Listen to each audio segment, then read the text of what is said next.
How's it going, guys? You know exactly what we're going to do in this video. That's right. You and we're going to talk about Love Bites. We're going to talk about Love Bites, the song Set the World on Fire, and ask ourselves, what makes this song so awesome? Obviously, it can also include something that could make the song better. If there's something that you don't really care for about this song that you think could be improved or whatever, hey, I'm open to that as well. That's part of it. Well, obviously, I'm a pretty big Love Bites fan, so I'm going to be a little biased here. But Set the World on Fire is a top song for me, for sure. It is very, very good. At least I think so. It's one of those songs, right from the start, it has like this powerful presence to it. And the presence in this song isn't like some gothic night or like some like holy crusade. No, the imagery that this song creates right from the beginning, if anything, is like this intensely powerful scene of like just the fires of hell, like just bursting out from the ground, and like some massive beast or demon or something approaching. This song is like the end days song, which is, I mean, appropriate name, Set the World on Fire. Like you're setting everything on fire. Yeah. If there was a fan-made music video of a Sami on a dragon just burning everything, that would be the song. That would be the song. Though I could never imagine a Sami being that mean to anyone. They must have banned her from ever eating, taking horror food or something. I could not imagine her being that mad. But why is it like that? Now, why is it that this song has that powerful presence? Well, right from the beginning, what makes this song so awesome is that powerful presence. So, and we have that intro, the military march, very dramatic, very over the top. You might say, you could even say maybe a little bit on the cheese factor. It gets there, right?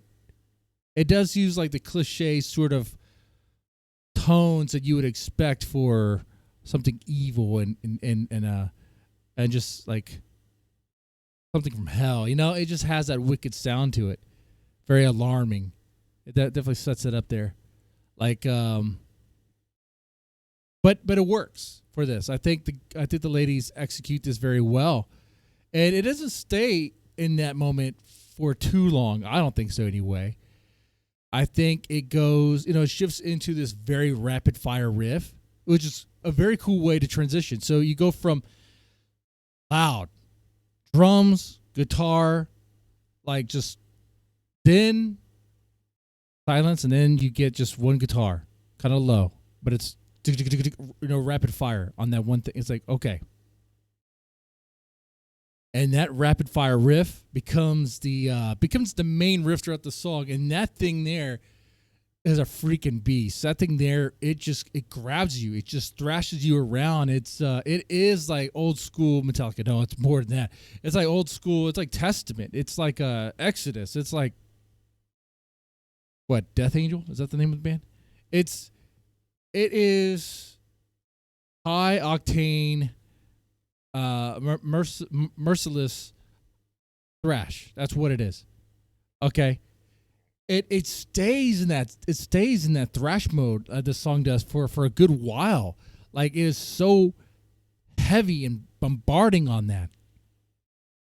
And what makes it very cool though is their use of space. Like another thing that makes the song awesome is there's these parts where the guitars will just boom, hit that note and just let it ring. Just let it ring and just let the drum and bass take in that silence there, in that vacuum. And the drum and bass sound even much more powerful in that moment when the guitars are ringing. If you don't know what I'm talking about, go check it out for yourself, okay? You know what I'm talking about. They let those guitars ring a bit in that space. Ooh, it is magic. Magic is being made. Magic's being made in that song. So, and it stays there. And Asami's delivery in this, Sweet Asami, which you see there on the screen, opera singer Sami, right? She delivers lines in a very I want to say brutal way. Like, it's not a brutal voice. It's a good voice, but it's like she's not singing it. She's like more like just rapid fire saying it. You know, it's not a rap, but you know, she's just, you know, it's just coming out. But then the song does have a shift that it makes sense for Love Bites, and I don't know if other bands can pull this off the way they did, because they go from this high, intense thrash and just wicked metal track to then a more poppy moment. The chorus, it is much more upbeat. It is much more uplifting. There's like this sudden change in an attitude in that part. Like when the chorus hits, it's like the song shifts. It is a good shift. I like what's going on there. You know, the guitars are, of course, playing a lot, but they're doing like the shuffle technique. Midori and Miyako both are like doing these. They're making these layers, or they're layering their notes in a way that's just so cool, and the way it harmonizes just gives you like this uplifting, just light and feel. It's like the brutality that you heard in the beginning gets lifted off your shoulders, like the weight gets lifted off your shoulders, and like you're like, oh, I can, you know, yeah, but that's only short-lived, brother. Okay, the song returns to its true form.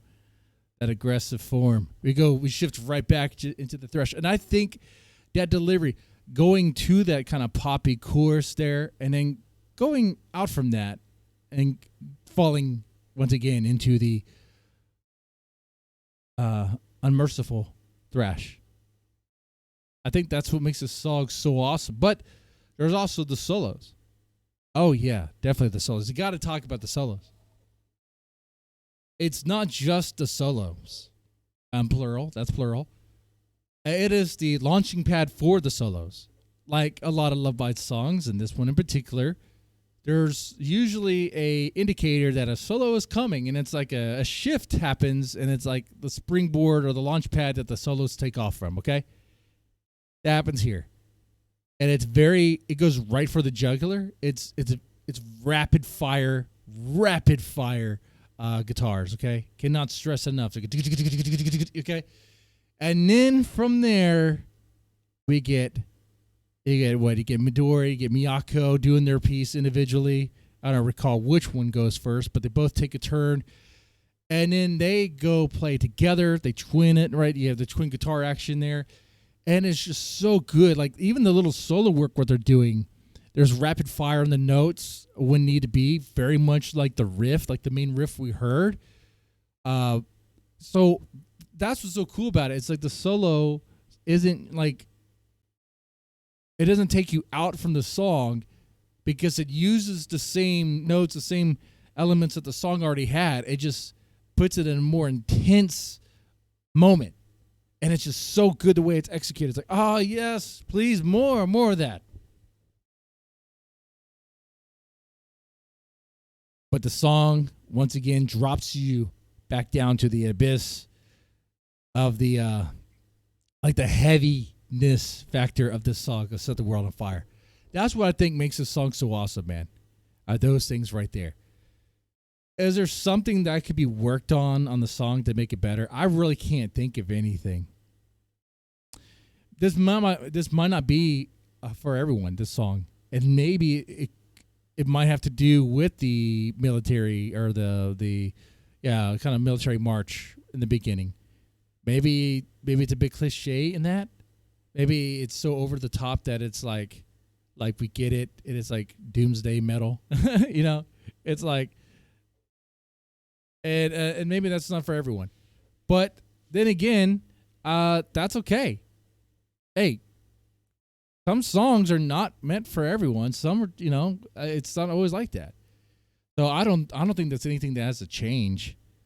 It is what it is, and it is liked and enjoyed because it is the way that it is.